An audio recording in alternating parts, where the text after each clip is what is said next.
करवाता है। किसका मिलन? आत्मा और परमात्मा। इसीलिए युजिर योगे युजिर समाधो, कि समाधि की ओर ले जाने वाला कोई मार्ग हो तो वो क्या है? तो बोले वही एक साधना है और उसी साधना के माध्यम से ही तुम जा सकते हो।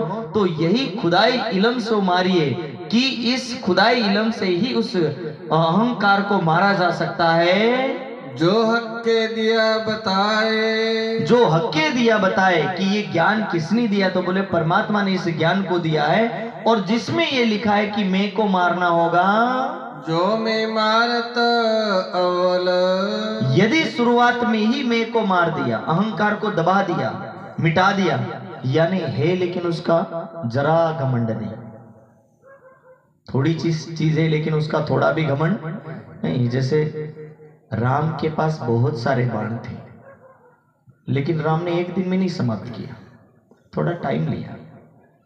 चाहते तो राम ने डायरेक्टली समुद्र के ऊपर धनुष तान दिया, और जब धनुष तान दिया समुद्र ने कहा कि राम यदि आप मर्यादा का उल्लंघन करेंगे तो दुनिया आपको क्या बोलेगी? राम ने तो अपना अकड़ और अभिमान दिखा करके समुद्र को तबाह कर दिया।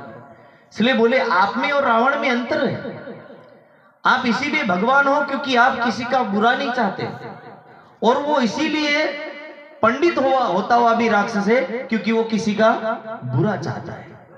तो कह रहे कि रावण में और तुम्हारे में अंतर क्या है? तुम्हारे में अंतर यह है कि तुम अपने शक्ति का दुरुपयोग नहीं करोगे और वो अपनी शक्ति का दुरुपयोग करेगा। भगवान शिव ने शक्ति दी, भगवान शिव ने पावर दिया।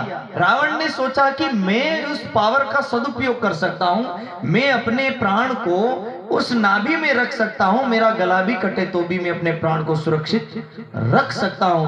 और वही रावण जब मरता है तब पता चलता है कि कितना भी बड़ा अहंकार हो, कितने भी बड़ी संसाधन हो, लेकिन जब मरता है तो कुछ भी हाथ में रहता नहीं है। और वही बात रावण समझाता है लास्ट में जाकर के। पर यही बात हमें समझ में आनी चाहिए कि यदि अहंकार भरा रहा, व्यक्ति को किस किस चीज का अहंकार चढ़ता है?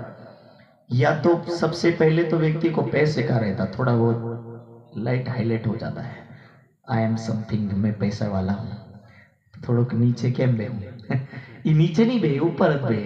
पछी धीरे धीरे पद का भी आता है। जब तक पद नहीं मिलता तब तक ढीला रहता, पद मिलने के बाद वो बदलने लगता है।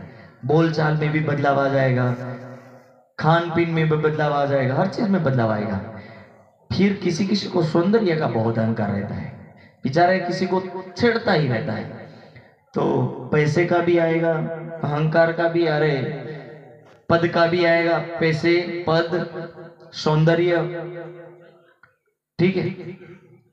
तो इन चीजों का अहंकार चढ़ ही जाता है। और जब अहंकार चढ़ जाता है तो व्यक्ति उस अहंकार में इतना मदमस्त हो जाता है कि भूल जाता है अपनी व्यवहारिकताओं को, भूल जाता है सारी चीजों को, और भूलने के बाद सारी चीज एक तरफ छोड़ देता है।